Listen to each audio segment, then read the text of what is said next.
नमः शिवाय, हर हर महादेव, श्री शिवाय नमस्तुभ्यम। हरतालिका तीज होती है इधर छत्तीसगढ़ में, जम के तो बोलो, होती है। फुलेरा बनता है, बनता है। प्रयास करो 5 या 7 फुलेरे का दर्शन। आप हरतालिका तीज का व्रत करते हैं, नहीं करते हैं, आप हरतालिका तीज करते हैं, नहीं करते हैं, आपके परिवार में हरतालिका तीज होती कि नहीं होती, आपके यहाँ हरतालिका तीज का पूजन होता कि नहीं होता, उससे कोई मतलब नहीं। अपने मोहल्ले में देखो, अपने गांव में देखो, अपने नगर में देखो, अपने क्षेत्र में देखो, अपनी कॉलोनी में देखो, अपनी सोसाइटी में देखो, जहां पर हरतालिका तीज का पूजन हो रहा हो, विनती कर कर 5 या 7 फुलेरे का दर्शन अवश्य करो। बन सके किसी भी वृक्ष की पत्तियों को तोड़कर 5 फुलेरे का दर्शन करने जाओ तो शंकर भगवान को समर्पित जरूर करो। फुलेरे का दर्शन जरूर करो। आप पूजन करते हैं, नहीं करते, आपके यहां हरतालिका तीज होती है कि नहीं होती, उससे मतलब मत रखो।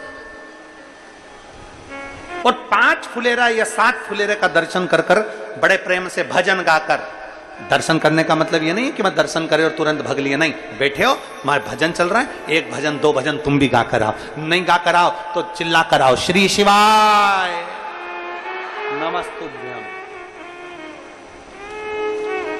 5 फुलेरे का 7 फुलेरे का दर्शन करो, खूब उमंग से, आनंद से, नाचते गाते। भले तुम हरतालिका तीज का व्रत करो चाहे ना करो, पर उस हरतालिका तीज में तुम भगवान का भक्ति में तने डूब कर 5 या 7 फुलेरे का दर्शन करो।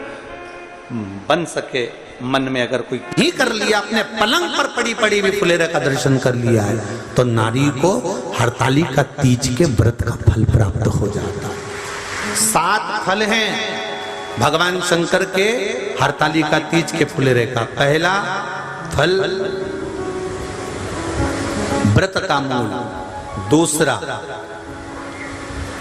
यदि कोई नारी आई और उसके संतान नहीं, 10 साल, 8 साल, 5 साल, 6 साल, 7 साल, 12 साल, 15 साल हो गए, उस फुलेरे का मात्र स्मरण कर कर 1 पुष्प भी उसने अगर हल्दी कुंकू का लगाकर उस फुलेरे का टच कर कर भगवान शिव के पावन चरणों में रख दिया है और विनती कर कर गई है, तो अगला फुलेरा वो खुद बनवाती है, उसकी गोदी में संतान आ ही जाता है।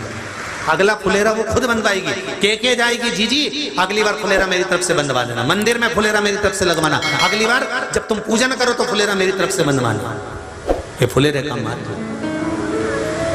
तीसरा, महाराज हम कोई दान, गौदान, हरतालिका तीज की किताब है आपके यहाँ, जो लोग पढ़ते होंगे हरतालिका तीज की किताब, उसमें लिखा है ब्राह्मण देव को ये दान देना है, ऐसा दान देना है।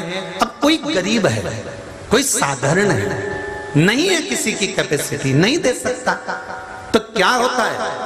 तो कहा हम गौदान नहीं कर पाते, हम स्वर्ण दान नहीं कर पाते, हम वस्त्र दान नहीं कर पाते, हम मुद्रा दान नहीं कर पाते, हम अन्न दान नहीं कर पाते। हम ये सारे दान अगर नहीं भी कर पाते हैं तो शिव महापुराण की कथा कहती है तीसरा फल फुलेरे का है कि मात्र फुलेरे का दर्शन स्पर्श कर लेने से सारे दानों का पुण्य फल प्राप्त हो जाता है। ये तीसरा फल फुलेरे का।